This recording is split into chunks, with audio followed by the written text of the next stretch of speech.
আসসালামু আলাইকুম। আমি এআই তনিমা। নবকলি নিউজে আপনাদের স্বাগতম।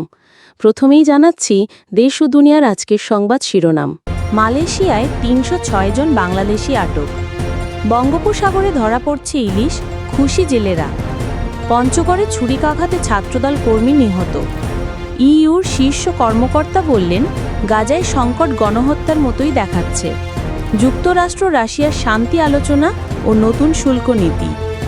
যুক্তরাষ্ট্রে ভারতীয় পণ্যে দ্বিগুণ শুল্ক, রফতানিতে বাংলাদেশের সম্ভাবনা বাড়ল। যুক্তরাষ্ট্র হাসপাতাল থেকে রোগী আনতে গিয়ে উড়োজাহাজ বিধ্বস্ত, নিহত ৪। পোড়া ঘায়ের চিকিৎসায় ব্যাকটেরিয়া সেলুলোজ ড্রেসিং আবিষ্কার চীনে। এবার বিস্তারিত। মালয়েশিয়ায় পারমিটের অপব্যবহারে মালয়েশিয়ায় ৩০৬ জন বাংলাদেশিকে আটক করেছে ইমিগ্রেশন বিভাগ। বুধবার ৬ আগস্ট বুকিত মেট্টাজামের সিম্পাং আম্পাটের একটি কারখানায় অভিযান চালিয়ে তাদের আটক করা হয়। বঙ্গোপসাগরে জেলেদের জালে ধরা পড়ছে ঝাঁকে ঝাঁকে রূপালী ইলিশ।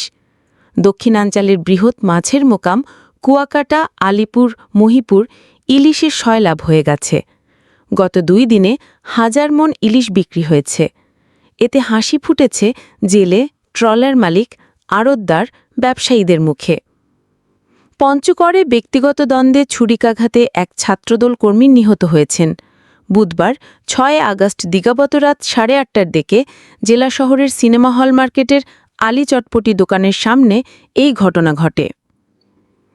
ইউরোপীয় ইউনিয়নের নির্বাহী শাখার একজন জ্যেষ্ঠ সদস্য বলেছেন, গাজায় বাস্তুচ্যুতি ও হত্যাকাণ্ড গণহত্যার মতোই দেখাচ্ছে। তিনি হলেন প্রথম কমিশনার যিনি প্রকাশ্যে এই অভিযোগ করেছেন এবং সংস্থার পূর্ববর্তী অবস্থান থেকে প্রকাশ্যে ভিন্ন মত পোষণ করেছেন। ট্রাম্প প্রতিনিধি উইটকফ মস্কোয় পৌঁছেছেন পুতিনের সঙ্গে যুদ্ধবিরতির বিষয়ে আলোচনা করার জন্য। উভয় পক্ষ উন্মুক্তভাবে বলছে এ যুদ্ধ শেষ হতে হবে। এর পাশাপাশি ট্রাম্প প্রশাসন ভারত থেকে রাশিয়ান অয়েল আমদানিতে নতুন শুল্ক আরোপের পরিকল্পনা ঘোষণা করেছে।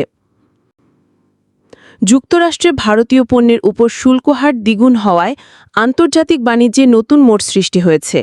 বিশ্লেষকরা বলছেন, এই সিদ্ধান্ত ভারতের জন্য বড় ধরনের বাণিজ্যিক ধাক্কা হলেও বাংলাদেশের জন্য এটি একটি বিরল রপ্তানি ও বিনিয়োগ সম্ভাবনার জানালা খুলে দিয়েছে।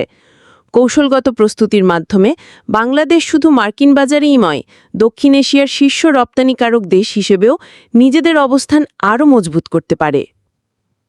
যুক্তরাষ্ট্রে একটি মেডিকেল পরিবহন উড়োজাহাজ বিধ্বস্ত হয়ে ৪ আরোহীরই সবাই মারা গেছেন বলে জানিয়েছে কর্তৃপক্ষ। অ্যারিজোনা অঙ্গরাজ্যে মঙ্গলবার ৫ আগস্ট বাহনটি দুর্ঘটনার শিকার হয়। গভীর পোড়া রোগীর অস্ত্রোপচারে অতিরিক্ত রক্তপাত ঠেকাতে এক যুগান্তকারী সমাধান নিয়ে এসেছেন চীনা বিজ্ঞানীরা।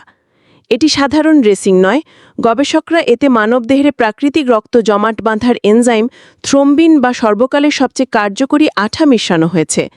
মানুষ পৃথিবীতে বসবাস করেন অনেক আগে থেকেই, তারা সাধারণভাবেই রক্তপাত থাকে এবং জমাট বাঁধার